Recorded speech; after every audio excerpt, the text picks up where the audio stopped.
Hello everyone! Today I finally received a package which contains the new M5 Macbook Air. That will be my daily driver for the foreseeable future. It's a 15-inch base M5 with 16GB of RAM and 512GB of storage. In this video I wanted to unbox it for you guys, show you what settings I changed right away, what tools I install, and what my setup looks like when it comes to productivity and work. Then I will go about business as usual, working on my app and some new features, and as I go I will share with you my impressions of this machine. I will also explain why I got it and what plans I have for my existing M4 Air. I will not be doing any benchmarking in this video, but at the end I did a comparison between the base M5 and my base M4 Mac, specifically when it comes to running LLMs locally. It's not a comprehensive test, but it's a nice indication where things are going. So if you're new to my channel, consider subscribing. I try to bring you guys my honest thoughts and give you the behind the scenes of my daily work as a self-employed developer,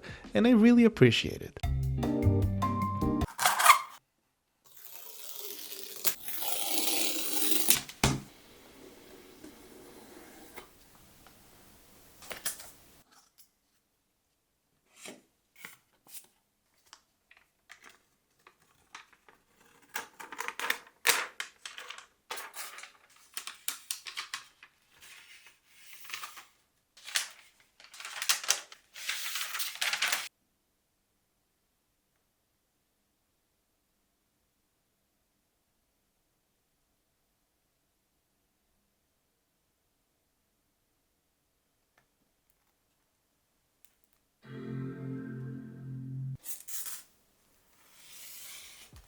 Even though I really love the midnight blue color of my M4 Air, over this past year I've spent a significant portion of my life just cleaning it, and I just can't make that same mistake again. In terms of the build quality and the feel in the hands, they are identical, but the silver always looks super clean, whereas the midnight blue is, as one viewer pointed out, an actual criminal. The screen itself measures 2880 by 1864 pixels, and it's as sharp as always, and really a joy to read any kind of text. So I went through the initial setup and of course it started updating right away, but that's okay. I made a quick coffee break and we're back to business.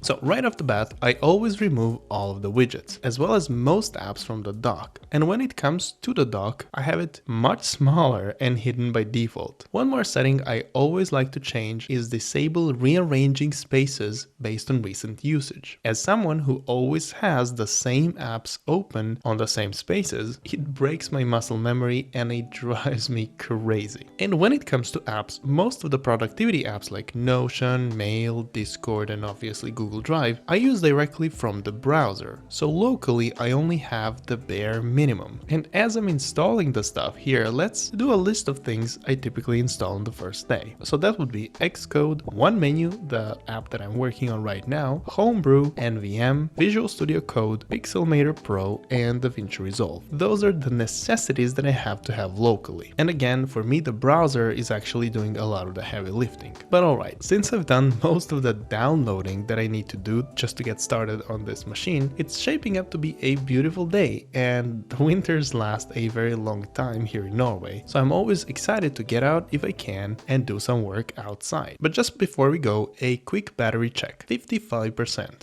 That's straight from the factory and it really should be plenty. Alright, welcome back to one of my favorite places. Now, why did I get this Mac, given that I already have the M4 at home? Well, it's simply the fact that I want to get into mobile app development a lot more, and the 256 gigs on my M4 Air are already kind of gasping for air, I guess. The second reason, and I've said this many times, is that I firmly believe that the future of AI, at least for me, is going to be AI that we can all run locally. And I wanted to stay in the loop with what is the latest base model capable of. And more importantly, I want to be able to expand experiment with it heavily without incurring any extra costs. Just for context, I've been working on this Mac utility app for a long time, and it packs a lot of the features like window management, clipboard history, system monitoring, and a lot more, but my philosophy has always been make it as lean as possible, it's barely over 5 megabytes today, and pack maximum value for my users in a super simple offline first app.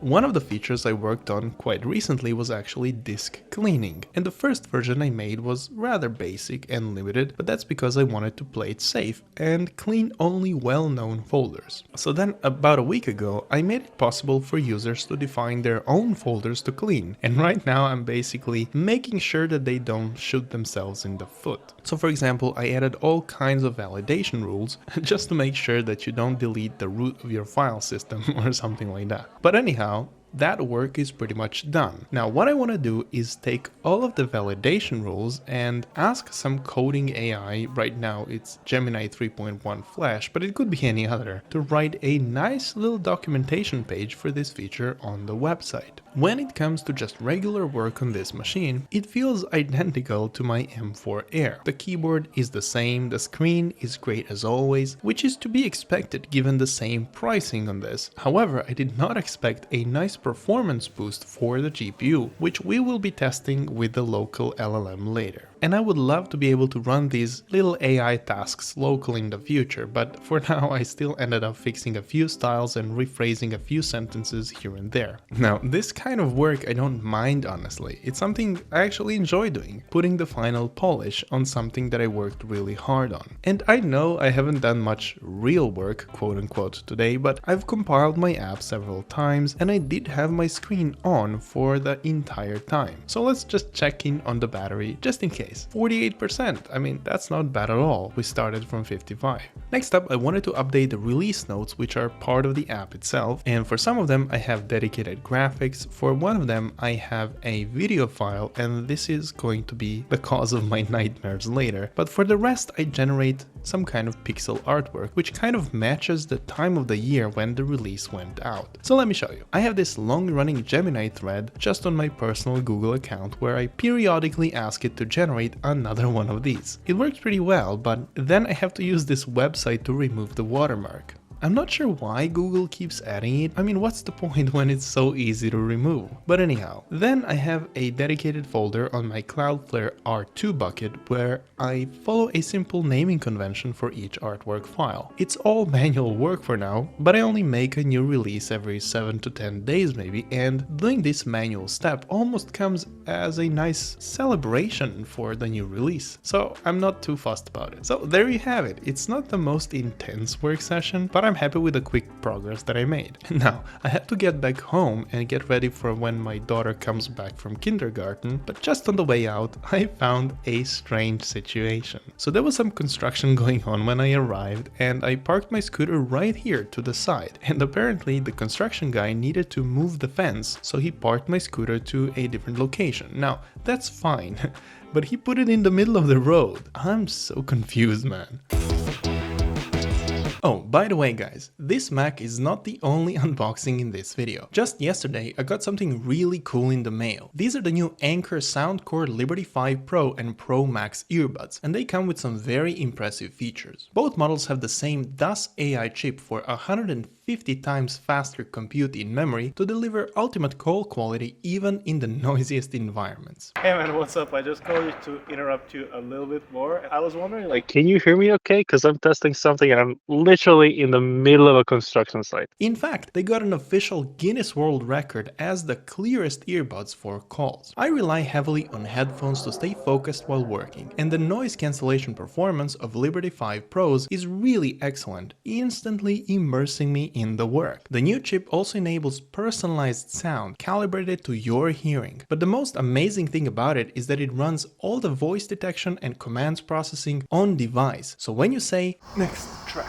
It responds with absolutely zero lag and it doesn't send your voice over to the cloud. The Pro Max comes with an AMOLED screen on the charging case that you can use to change settings and tracks, and it's super convenient. And through the app you can access features like live translation for bilingual meetings and even full meeting transcriptions. Liberty 5 Pro now offers a 30-day free trial. You can try them freely, and if you don't like them, well, you can just return them without any upfront payment. So if you're looking for a nice upgrade to your audio, check out the link in the description.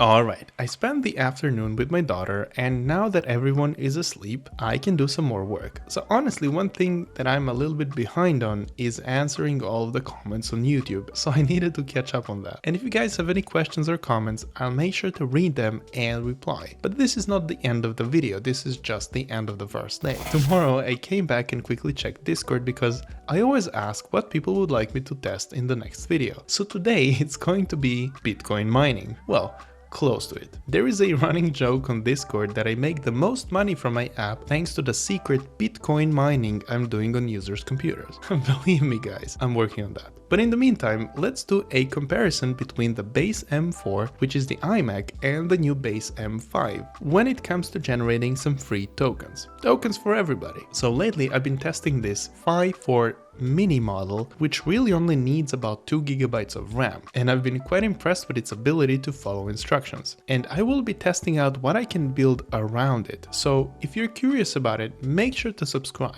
But even on the base M4, it can do around 35 tokens per second, which is very usable, I'm not gonna lie. But let's see what the M5 can do. I'm curious because if this little model ends up working well, I might launch a few AI features with one menu in the future because it fits very well with this whole offline first, privacy first aspect of it. And it wouldn't come at a cost of any kind of a subscription. But anyhow, check this out. 46, almost 47 tokens per second. That is a very significant improvement in a single chip generation. Like really nice work, Apple. That's like 30-something%, and it is noticeable. So there you have it. I hope you enjoyed this unboxing and day in the life video. And if you did, make sure to leave a like and a sub, and I will see you in the next one.